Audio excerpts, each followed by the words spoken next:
Hey everybody, I'm taking a minute to explain the walk-in or soul interchange. It's been going on for a very long time. More people are becoming aware of it, so I'm getting bombarded with some questions about it. I can only tell you my experience and what I put my students through and their experience, which is going to be more about my story that's coming down the road. But since I'm getting so many questions, I thought I'd stop emailing and just put a little video together about it. Basically, well, let me preface this by saying a long time ago, people thought the world was flat. Well, we now know it's not true. And I know modern day psychology has a hard time dealing with the mind as far as like spirit possession or what goes on around a person's mind until they can accept that this is something that is in the realm of thinking. We're always going to have difficulty helping people out with the things that go on in the world with minds and the physical. So anyway, after 20 years, I think I can take them on with this one. In fact, I've had so many soul interchanges in my life that I feel like I'm a revolving door. No joke. Now, let me take a minute to explain what I was taught by my spirit guides, the universe, what a walk-in or soul interchange. And I don't really like the word walk-in because I feel like with all the walk-in clinics and everything, it really doesn't explain it as much as you say a soul interchange, because that's technically what it is. You're interchanging one soul for another soul, okay? To put your mind at ease, this is generally done with a universal acceptance, a council acceptance. Now, like I've said before in my other videos, there is good and bad in everything, and so what's good for the goose is good for the gander, so to speak, and there can be incidences where this can take place and it's done without that knowledge. But in all things, they do know that this kind of stuff can go on, so there's our great guardian angels are out there doing their best to keep this under control and not have that kind of situation. But a lot of people in the world say they do have to keep an eye out. So I took and I wrote down my notes because there's so many things I have to say and I don't want to get off track with some stuff.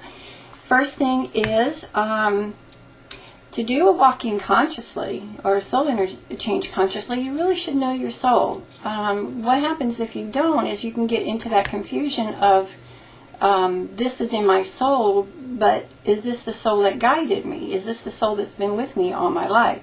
So you really should know that, and you really should get help with someone who knows how to communicate. If you don't communicate to the spirit world, how are you going to know what's really going on with you? So there's a lot of things that need to be considered in something like that. What my guide told me is you really need to only look at your soul as far as what's making you be who you are, where you came from, why you are what you are. But none of this past lifetime playing games, okay? There's so many soul interchanges that have been done in the past in order to protect people, and this, I'm so-and-so, and I'm from this past life, and this kind of stuff. No, that's not what they want you to learn. They want you to know about your soul, only to see where you've been, why you're here, where you're going next. And that's it. And so, none of this, oh, I was whoever. If you get into that kind of thing, you need to know about emotions, because emotions are the universal language. Words are nothing. I mean, somebody can come up to you and tell you something, and you look at them and go, that's not true, because what they're saying with their words, their emotions aren't coming out evenly. Emotions are the truth. If you get into doing that journeying of your soul to find out who you are, look for those emotions that feel even with you, feel truthful with you. And that's why I said, again, it also helps if you have somebody guiding you, either your spirit guide or a physical teacher. Now, my guides told me that there's a couple ways the soul is walked out or interchanged, okay? you have a young soul in a body, and it's going through a really pathetic life. It's just having no, nothing going for it. So it says, hey, I can't take this anymore. And the mind goes out to the universe. The soul's brought out to the universe, still connected to the body, because they have this little conversation that says, hey, we've got a soul here that thinks it can handle your life. Do you want to do an interchange? That soul agrees. Okay, fine, everything's fine. The soul is interchanged. Now, the soul coming out of the body, it can go into another incarnation, or it can stay right there with its spirit family and go through a cleansing to find out what went wrong or why this was going on.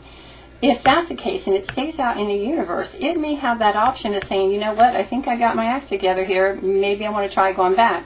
In that case, there may be a combined effort, one soul guiding another, so two souls being around and interchanging whenever they need to.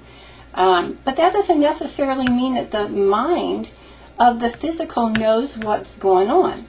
My dad had a soul interchange. He feels fairly strongly that he had it when he was 16 years old, but he didn't know what the name of it was.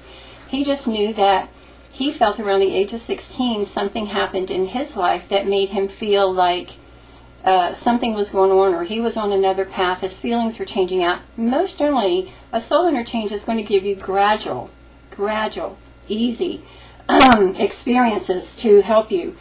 They don't want to give you something that's going to frighten you, so they do what they can do to calmly, gradually change your life experiences. If you're into an addiction or something, and the soul that's coming into the body says, hey, I need to get over this right now, you may have a spirit walking with you, powering information into your mind that says, get over it, get over it, get over it. But you got to remember, your body's still into that addiction. It can take time to get over that addiction, even with helping you, okay?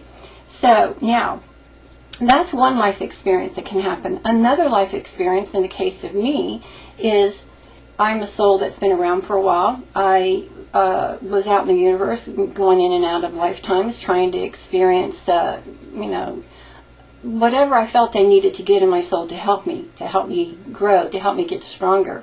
So here I've got this soul that's considered an old soul, even though it's young compared to some of the old souls I've met.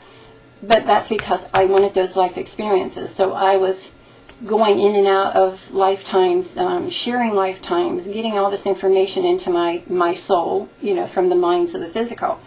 Now here I am in this lifetime, and I have a lot of this so-called knowledge, wisdom going for me, and my spirit guide that was around me had to leave, or didn't have to leave, but did decide to leave, and that dropped my guard down. And a lot of stuff that normally I would have been protected over was released to the universe, so people started finding out who I had been before, and they were coming after me, and that caused me to go through a lot of turmoil, to the point where they came at me and interchanged my soul. And I was sleeping that day. That afternoon I lay down and took a nap. When it took place, I was asleep. I didn't know about it until later that evening, when my soul was out of my body and I was communicating to her. She said something to me, or